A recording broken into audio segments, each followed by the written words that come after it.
আসসালামু আলাইকুম। আমি তাসকিনা নাজনীন উর্মি, শিমুল মেমোরিয়াল নার্সারি স্কুল অ্যান্ড কলেজে দশম শ্রেণীর জীববিজ্ঞান ক্লাসে তোমাদের সবাইকে স্বাগত জানাচ্ছি। এই দুর্যোগপূর্ণ সময়ে তোমরা সবাই নিশ্চয়ই বাসায় আছো, অবশ্যই বাসায় থাকবে এবং নির্দিষ্ট নিয়ম কানুন মেনে চলবে। যদি কখনো পরিবারের কোনো সদস্য দেখো যে করোনার কোনো সিমটম দেখতে পাচ্ছ, তাহলে তাকে সাবধান করবে এবং তাকে আইসোলেশনে দিয়ে দিবে। কিংবা নিজেদেরও যদি কখনো মনে হয় যে এমন কোনো সিমটম দেখতে পাচ্ছি, গলায় একটু ব্যথা করছে বা একটু কাশি হচ্ছে বা হালকা একটু জ্বর, মুখে স্বাদ পাচ্ছি না, তাহলে নিজে থেকে আইসোলেশনে থাকবে এবং সমস্ত নিয়ম কানুন মেনে চলবে। বাসার ভেতরেও কিন্তু তখন মাস্ক পরতে হবে। আর বাহির থেকে এসে অবশ্যই কাপড় চোপড় গুলো সাথে সাথে ডিটারজেন্ট দিয়ে ধুয়ে ফেলবে। আর নিজেরা সাবধানে থাকবে, বাবা মা এবং পরিবারের অন্যান্য সদস্যদের সাবধানে থাকতে তোমরা অনুপ্রাণিত করবে। তোমরা যদি সাবধান হও, তোমরা যদি সচেতন থাকো, তাহলেই কিন্তু পরিবারও সচেতন থাকবে। তাহলে আসো আমরা চলে যাই আমাদের আজকে টপিকে। আজকে আমরা তোমাদের পড়াবো নবম অধ্যায়। অধ্যায়ের নাম দৃঢ়তা প্রদান ও চলন। এই অধ্যায়টা কিন্তু আমাদের অলরেডি হয়ে গিয়েছে। তোমাদের আরেকটু বলি, সেটা হচ্ছে আগামী 25শে জুলাই কিন্তু তোমাদের সাপ্তাহিক পরীক্ষা আছে জীববিজ্ঞান। কাজে মন দিয়ে পড়াশোনা করবে, পড়াশোনায় ফাঁকি দেওয়ার কিন্তু কোনো স্কোপ নাই এখন, ঠিক আছে? আগামী বছর যেহেতু এসএসসি পরীক্ষা, পড়ালেখা একদম খুব ভালোভাবে করতে হবে। তাহলে আসো আজকে আমরা দেখে নিই যে আমরা এই নবম অধ্যায় থেকে কি কি শিখবো। আজ আমরা নবম অধ্যায় থেকে জানবো যে পেশি সাধন পরিচিতি সম্পর্কে ব্যাখ্যা করতে পারবো, মানুষের চলনে অস্থি ও পেশির ভূমিকা পরিস্থিতি সম্পর্কে ব্যাখ্যা করতে পারবো, টেন্ডন ও লিগামেন্ট বা অস্থি বন্ধনী কি সেটা ব্যাখ্যা করতে পারবে, আর অস্থি সংক্রান্ত রোগগুলো সম্পর্কে তোমরা আজকে ব্যাখ্যা করতে পারবে আজকে পাঠ থেকে। তাহলে আলোচ্য বিষয়টা দেখে নিই। পেশি, মানুষের চলনে অস্থি ও পেশির ভূমিকা, টেন্ডন ও লিগামেন্ট বা অস্থি বন্ধনী এবং অস্থি সংক্রান্ত রোগ। দৃঢ়তা প্রদান ও চলন, এই অধ্যায়টা মূলত কিন্তু আমাদের কঙ্কাল তন্ত্র নিয়ে, তাই না? প্রথমে কঙ্কাল তন্ত্র। কঙ্কাল তৈরি হয় কি অস্থি দিয়ে। অনেকগুলো অস্থির সমন্বয়ে আমাদের কি জানি, আমরা আমাদের দেহে 206টি হাড় আছে, সেই হাড়গুলো সমন্বয়ে সুন্দরভাবে একত্রিত হয়ে আমাদের কঙ্কাল তন্ত্র গঠিত হয়েছে। আর কঙ্কালটা হচ্ছে কি একটা কাঠামো। একটা যে কোনো জিনিস তৈরি করার জন্য, যেমন একটা বিল্ডিং যখন তৈরি হয় তখন আমরা ইটের পর ইট সাজিয়ে কি করি, বিল্ডিং এর কাঠামোটা তৈরি করি। কিন্তু সেই কাঠামোটা যদি একটা বিল্ডিং এ যদি শুধু সেই কাঠামো থাকতো, ইটের পর ইট গাঁথা থাকতো, কিন্তু উপরে সিমেন্ট বালি দিয়ে আস্তরণ দেওয়া না হতো, তাহলে বিল্ডিংটাকে দেখতে ভালো লাগতো? ভালো লাগতো না। শুধু ভালো লাগার ব্যাপারও না, সেই বিল্ডিংটা কিন্তু মজবুত হতো না। এই যে ইট পাথর দিয়ে তৈরি করা হয় বিল্ডিং, তার প্রত্যেকটা অংশই কিন্তু জরুরি। আমি জাস্ট তোমাদের উদাহরণ দিয়ে বোঝাচ্ছি। তেমনি মানব দেহ যে শুধু কঙ্কাল গুলো আছে, সেই কঙ্কালকে আস্তরণ করার জন্য এবং মানব দেহের আকৃতি দেওয়ার জন্য যেটা সব থেকে বেশি গুরুত্বপূর্ণ, সেটা হচ্ছে পেশি। এই পেশি কি করে, আমাদের দেহের ভেতরে যে অন্যান্য অঙ্গ প্রত্যঙ্গ গুলো আছে, যেমন হৃৎপিণ্ড আছে, কিডনি আছে, পাকস্থলী আছে, ক্ষুদ্রান্ত, বৃহদান্ত্র, এরকম আরো অনেক অঙ্গ আছে না, যেগুলো নিয়ে বিভিন্ন তন্ত্র গঠিত হয়। সেই অঙ্গগুলোকে আস্তরণ করে রাখে, সেই অঙ্গগুলোকে সিকিউর করে রাখে, সেই অঙ্গগুলোকে আচ্ছাদন করে রাখে কে? পেশি। এবং শুধু তাই না, আমরা যে চলাচল করি, চলাফেরা করি, সেই চলাফেরাতে সাহায্য করে কিন্তু পেশি। শুধু যদি অস্থি থাকতো, অস্থি কিভাবে চলাফেরা করতে গেলে ঘর্ষণ লাগতো, ক্ষয় হয়ে যেত, আর বাইরের ধুলাবালি কি হতো, নষ্ট করে কি হতো, আরো বেশি বিভিন্ন যখন কারো হয়তো কেটে যায় বা ভেঙে যায়, কখনো হাড় বের হয়ে যায়, তখন দেখেছো কেমন কতটা কষ্ট হয়, কতটা খারাপ লাগে। সেটা আবার পূরণ করতে অনেক সময় লেগে যায়। কেন? ওই যে পেশির আস্তরণ দিয়েই কিন্তু সেই অস্থিগুলো আচ্ছাদন থাকে বলে কিন্তু তারা কি থাকে, সেফ থাকে। আর পেশি যদি না থাকতো তাহলে কিন্তু তারা সেফ থাকবে না। তাহলে পেশির গুরুত্ব কিন্তু আমাদের দেহে, মানব দেহে অনেক বেশি গুরুত্বপূর্ণ। কঙ্কাল তন্ত্রের সাথে যৌথভাবে দেহের কি করে, নির্দিষ্ট আকার প্রদান করে। পেশিতে গ্লাইকোজেন সঞ্চয় থাকে, যা আমাদের জন্য কিন্তু খুবই প্রয়োজনীয়, তাই না? এছাড়াও হৃৎপিণ্ড যে আছে, হৃৎপেশি, আমাদের পেশি কিন্তু দুই প্রকার আমরা পড়েছিলাম, মনে আছে? দ্বিতীয় অধ্যায়ে সেখানে আমরা পড়েছি দুই রকমের পেশি, ঐচ্ছিক পেশি আর অনৈচ্ছিক পেশি। ঐচ্ছিক পেশিগুলো কি করতে পারি, আমরা ইচ্ছা মতো কিন্তু মুভ করতে পারি, নড়াচড়া করতে পারি। আর অনৈচ্ছিক পেশি যেগুলো, সেগুলো কিন্তু আমরা ইচ্ছা মতো নড়াচড়া করতে পারি না। তার মধ্যে একটা কি, হৃৎপেশি। হৃৎপেশিটা আমরা ইচ্ছা মতো নড়াচড়া করতে পারি না, ওটা আমাদের দেহের ভেতরে, অভ্যন্তরে আছে। এছাড়া আমাদের পরিপাক ক্রিয়া যেগুলো চলে, মলমূত্র ত্যাগ করা থেকে শুরু করে হাত পা নড়াচড়া, সবকিছুই যে আমরা পরিচালনা করছি, সেগুলো কিন্তু পেশির জন্য, পেশির কারণে। আর তাছাড়া কি প্রয়োজন হচ্ছে, আমাদের স্নায়বিক উত্তেজনার প্রয়োজন হচ্ছে এই কাজগুলো করার জন্য। মানুষের চলনে অস্থি ও পেশির ভূমিকা, এটা খুব সুন্দরভাবে বোঝা যাচ্ছে, খুব ভালোভাবে বোঝা যায় যে একটা মানব দেহ সে চলাচল করার জন্য বা অন্যান্য কাজগুলো পরিচালনা করার জন্য তার একই সাথে যেমন অস্থির প্রয়োজন আছে তেমনি পেশির প্রয়োজন আছে। অস্থি এবং পেশি উভয়ের সমন্বয়ে কিন্তু আমরা কি করছি, আমাদের দেহ বিভিন্ন জায়গায় মুভ করছি, ওঠা বসা করছি এবং অন্যান্য যে শরীরবৃত্তীয় কাজগুলো পরিচালনা হচ্ছে বা যে কাজগুলো করছি সবগুলোই কিন্তু এই দুয়ের সমন্বয়ে হচ্ছে। আমরা ইচ্ছা করলে হাত পা নাড়াতে পারছি, আমরা হাঁটছি, চলাচল করছি, বসছি, খাচ্ছি, এই সব কিছুই কিন্তু পরিচালনা হচ্ছে, এই সব কিছু কিন্তু করতে পারছি অস্থি এবং পেশির কারণে।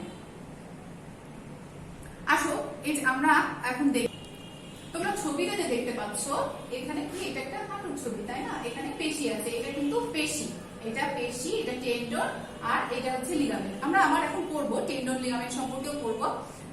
তাহলে আসলে আমরা দেখে নেই, এরপরে আমরা টেন্ডন আর লিগামেন্ট সম্পর্কে করবো। টেন্ডনটা আসলে কি? এই যে পেশি যা আমাদের কঙ্কালতন্ত্রকে আচ্ছাদন করে রেখেছে, তাহলে পেশিকে তো অবশ্যই কঙ্কালতন্ত্রের বা অস্থির সাথে সংযুক্ত থাকতে হচ্ছে তাই না। তাহলে অস্থির সাথে পেশিকে সংযুক্ত করার কাজটা করে হচ্ছে টেন্ডন। দেখো ছবিতে তোমরা দেখো ভালো করে, এইখানে একটা শ্বেত তন্তুময় একটা পেশি আছে তাই না, শ্বেত কালারের, এইটাকে বলছে টেন্ডন আর এইটা হচ্ছে পেশি। অর্থাৎ পেশিকে অস্থির সাথে সংযুক্ত করে রেখেছে কিন্তু টেন্ডন, এবং এই টেন্ডনটা অনেকটা দড়ির মতো রজ্জুরাকার, বেশ শক্ত এবং মজবুত, এবং এটা কি অনেকটা রোয়া রোয়া টাইপের হয়ে থাকে। অনেক পেশিগুলো পেশির ভিতরে যে টিস্যু গুলো আছে সেগুলো খুব সিরিয়ালি খুব সুন্দরভাবে সাজানো থাকে। আর এই টেন্ডন কিন্তু সহজে ছেড়ে না এবং এদের স্থিতিস্থাপকতাও কিন্তু অনেক কম তুলনামূলকভাবে। এই কারণে কি হয়, টেন্ডন কিন্তু সহজে ছিঁড়ে যায় না। আর যদি কোনোভাবেও টেন্ডন কখনো ছিঁড়ে যায় তাহলে সেটা কিন্তু আর জোড়া লাগে না। তাহলে আমাদেরকে খুব সাবধানে চলাফেরা করতে হবে নিয়ম অনুযায়ী, আমরা নিয়মের বাইরে কোনো কিছু করতে পারবো না, তাই তো। আর এই যে এটা হচ্ছে কি তোমার শাখা প্রশাখা বিহীন শ্বেত তন্তু দিয়ে ছড়ানো থাকে এই এগুলো টেন্ডন গুলো। এরপরে হচ্ছে লিগামেন্ট। লিগামেন্ট কোথায় থাকে আসলে দেখি আমরা। লিগামেন্ট হচ্ছে, এটা তো কি বললাম আমরা, এটা হচ্ছে টেন্ডন। আর লিগামেন্ট আমরা এর আগের ছবিতে দেখেছি, এই ছবিটা দেখো খুব ভালো করে, তাহলে বুঝতে পারবে তোমরা। অস্থিগুলো আমরা জানি 206টি অস্থি আছে। এই অস্থিগুলো কিন্তু একটা আরেকটার সাথে অবশ্যই জোড়া লেগে আছে। এখন এই অস্থিগুলো জোড়া লেগে আছে কিভাবে বা কি দ্বারা? এই অস্থিগুলো জোড়া লেগে আছে অস্থি বন্ধনী বা লিগামেন্ট দ্বারা। এই লিগামেন্ট কিন্তু আবার কি হয়, শ্বেত কালারেরও হয় আবার পিঙ্ক কালারেরও হয়, কিন্তু যেহেতু পিঙ্ক বর্ণের বেশি হয় এজন্য আমরা অস্থি বন্ধনীকে সাধারণত পিঙ্ক বর্ণেরই দেখতে পারি। এই অস্থি বন্ধনী বা লিগামেন্টটা দেখো কি সুন্দর করে হাড়গুলোকে জোড়া করে রেখেছে। ঠিক যেমন ভাবে আমরা দরজার পাল্লায় দেখি কবজা যেভাবে করে দরজার পাল্লাকে কি করে আটকায় রাখে না, দুইটা কবজা একসাথে, ঠিক সেভাবেই দুইটা অস্থিকে সংযুক্ত করে রেখেছে হচ্ছে লিগামেন্ট। আর এই লিগামেন্ট যখন যদি না থাকে বা কোনোভাবে যদি ছিঁড়ে যায় তাহলে কি হবে, অস্থির সংযোগটা ছিঁড়ে যাবে, কিন্তু লিগামেন্ট ছিঁড়ে গেলেও কিন্তু সেইটা আবার জোড়া লাগার সম্ভাবনা থাকে সঠিকভাবে চিকিৎসা করে। কিন্তু মনে রাখবে টেন্ডন কিন্তু ছিঁড়ে গেলে কখনো আর জোড়া লাগে না। এরপর আমরা চলে আসি যে অস্থি সংক্রান্ত রোগগুলো। আমাদের মানব দেহে অনেক রকমেরই অসুখ হয়, অনেক অসুস্থ হই, তার ভিতরে বয়স হলে অর্থাৎ বয়স যখন হয়ে যায় সেটা তখন সেই সময়ে আমাদের অস্থিজনিত রোগটার সমস্যাটা সব থেকে বেশি হয়। বিশেষ করে 50 ঊর্ধ্ব যাদের বয়স, মহিলা হোক বা পুরুষ হোক, তাদের কিন্তু এই রোগটা খুব বেশি হয়, অস্থিজনিত রোগগুলো। তার ভিতরে একটা হচ্ছে অস্টিওপোরোসিস। এই অস্টিওপোরোসিস রোগটা সাধারণত মেয়েদের বেশি হয়। মেয়েদের 50 ঊর্ধ্ব মহিলা যাদের মেনোপজ দশায় চলে আসে। মেনোপজ দশা সেটাকেই বলে যে মেয়েদের মাসিক যেটা হয় আর কি, ঋতুস্রাব, সেটা যখন বন্ধ হয়ে যায় তখন মেনোপজ দশা শুরু হয়। আর এই মেনোপজ দশায় যখন চলে যায় মহিলারা, সেই সময় কিন্তু এই অস্টিওপোরোসিস রোগটা দেখা দেয়। এটা সাধারণত কি ক্যালসিয়ামের অভাবের কারণে এই রোগটা হয়ে থাকে। তাহলে আমাদের ছোটবেলা থেকে কি করতে হবে, ক্যালসিয়াম সমৃদ্ধ খাবার বেশি খেতে হবে, আবার ভিটামিন ডি যুক্ত খাবার বেশি খেতে হবে, রোদে থাকতে হবে বেশি, আর পরিশ্রম করতে হবে। যারা অলস মানুষ, যারা পরিশ্রম করে না, তাদের ক্ষেত্রে কিন্তু সারা জীবন পরিশ্রম করে না, কিন্তু শেষ বয়সে এসে কি হবে, আর ভঙ্গুর হয়ে যাবে। আর ভঙ্গুর যখন হয়ে যাবে তখন খুব সহজে অল্পতেই যদি ধাক্কা লাগে বা পড়ে যায় তাহলে কিন্তু হাড় ভেঙে যেতে পারে বা ভেঙে যাবে। সাধারণত কোথাকার হাড়গুলো ভাঙে, কশেরুকার হাড় ভাঙে, তারপর মেরুদণ্ডের হাড় ভেঙে যায়। আর এই হাড়গুলো খুব সহজে যখন ভেঙে যায় তখন কি হয়, সারা জীবনের মতন সে পঙ্গু হয়ে যাবে, তাই না। আর একটা নির্দিষ্ট বয়সের পর 50 বছরের পরে যখন কোথাও হাড় ভেঙে যায় সেটা কিন্তু সহজে আর জোড়া লাগে না, কারণ হাড়গুলো ভঙ্গুর হয়ে গেছে। তাহলে আমরা প্রথম থেকে কি করবো, প্রতিরোধ করার চেষ্টা করব। তোমাদের বারবার ভুল হয় যে এই রোগ সংক্রান্ত গুলোতে তোমাদের বইয়ে যেখানে আছে কিছু লেখা আছে কি লক্ষণ আছে, প্রতিকার আছে, প্রতিরোধ আছে।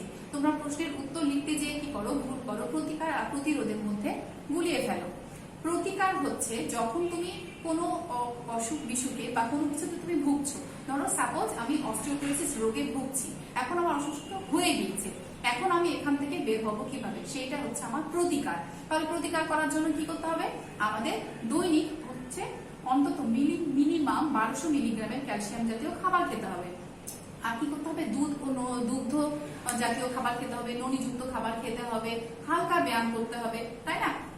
আর এটা হলো আমাদের প্রতিকার হয়ে গেছে। আর প্রতিরোধ অর্থ হচ্ছে কোনো অসুখ বা কোনো কিছু যেন না হয়, হওয়ার আগেই আমরা প্রতিরোধ করব যাতে সেই অসুস্থতা আমরা না হয়। তাহলে অসুস্থ না হওয়ার জন্য আমাদেরকে প্রতিরোধ কি করতে হবে, আমাদেরকে ভিটামিন ডি যুক্ত খাবার বেশি খেতে হবে, দুধ ডিম খেতে হবে, ব্যায়াম করতে হবে, অলস জীবনযাপন করা যাবে না।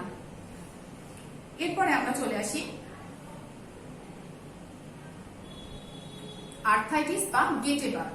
এই অসুখটা যে আর্থ্রাইটিস বা গেটে বাত, এটাও কিন্তু খুব সচরাচর খুবই দেখা যায়। এটাও সাধারণত বয়স্ক মানুষেরও হয়, কিন্তু অল্প বয়সেরও কিন্তু অনেকের দেখা যায় গিরাগুলো ফুলে যাচ্ছে, যেমন হাঁটু বা হাতের গুলো এরকম বিভিন্ন জায়গাগুলো ফুলে যায়। আর এগুলো জায়গা যখন ফুলে যায় তখন অনেক ব্যথা হয়। আর এই ব্যথাগুলো আমাদেরকে অনেক বেশি কষ্ট দেয়। তাই এই যে আর্থ্রাইটিস, এটার মধ্যে সব থেকে বেশি যেটা গুরুত্বপূর্ণ বা যে আর্থ্রাইটিসটা বেশি হয় সেটা হচ্ছে রিউমাটয়েড আর্থ্রাইটিস। হ্যাঁ, এই আর্থ্রাইটিসটা হলে সাধারণত গিরাগুলো ফুলে যাবে, ব্যথা করবে, কষ্ট পাবে। আর যারা বয়স্ক মানুষ যাদের হয় আর্থ্রাইটিসটা যদি দীর্ঘদিন ধরে ভুগে, তাহলে কিন্তু পরবর্তীতে আবার অস্টিওপোরোসিস হওয়ার সম্ভাবনা থাকে। সাধারণত বয়স্ক মানুষদের যদি আর্থ্রাইটিস হয় তাহলে কিন্তু সেটা আর ভালো হয় না, ভালো হওয়ার সম্ভাবনা থাকে না। কিন্তু অল্প বয়স্ক কারো যদি হয় আর্থ্রাইটিস, তাহলে কিন্তু সঠিকভাবে চিকিৎসা করলে সেটা ঠিক হয়ে যায়। কাজে আমাদের কখনো অনেক সময় মনে হয় যে আর্থ্রাইটিস এবং অস্টিওপোরোসিস দুইটা সেম ডিজিজ, বাট এটা কিন্তু সেম ডিজিজ না। এটা কিন্তু আমাদেরকে আইডেন্টিফাই করতে হবে। এই জন্য কোনো কিছুকে অবহেলা না করে আমরা অবশ্যই ডাক্তারের কাছে যাব এবং সঠিক পরামর্শ নেব। আঁশযুক্ত খাবার খেতে হবে আমাদেরকে বেশি বেশি, আর নিয়মিত ব্যায়াম করতে হবে। নিয়মিত ব্যায়াম না করলে কিন্তু আমাদের শরীর যেমন অলস হয়ে যাবে, আমাদের অস্থির উপরেও বিভিন্ন ইফেক্ট করবে। তাহলে আমরা আজকে কি শিখলাম, যা যা শিখেছি সেখান থেকে আমরা যে মূল্যায়ন করতে পারবো সেটা হচ্ছে লিগামেন্ট কি, কবজা সন্ধি কি, মানুষের চলনে অস্থি ও পেশির কাজ কি, টেন্ডন ও লিগামেন্টের মধ্যে পার্থক্য কি। এই পার্থক্যটা কিন্তু খুব গুরুত্বপূর্ণ। তোমরা কিন্তু খুব সুন্দর করে বই থেকে আন্ডারলাইন করে বের করে এবং পড়বে। আর অধ্যায়টা অনেক ছোট এবং খুবই সহজ একটি অধ্যায়। তো আমি জানি অষ্টম আর নবম অধ্যায় পড়তে তোমরা পছন্দ করো, তাই তোমরা অধ্যায়গুলো খুব ভালো করে পড়বে, একদম শুরু থেকে শেষ পর্যন্ত। প্রত্যেকটি অধ্যায় যদি খুব মনোযোগ করে সহকারে এবং বুঝে বুঝে পড়ো, আমার মনে হয় কোনো জিনিসই কঠিন মনে হবে না। আগামী দিন তোমাদের রিভিশন টপ ক্লাস আছে, ভালো করে অধ্যায়টা পড়ে তারপর রিভিশন টপ ক্লাসে প্রশ্নগুলোর অ্যান্সার করবে। ঠিক আছে, আজ এই পর্যন্তই। সবাই ভালো থাকো, সুস্থ থাকো, ধন্যবাদ।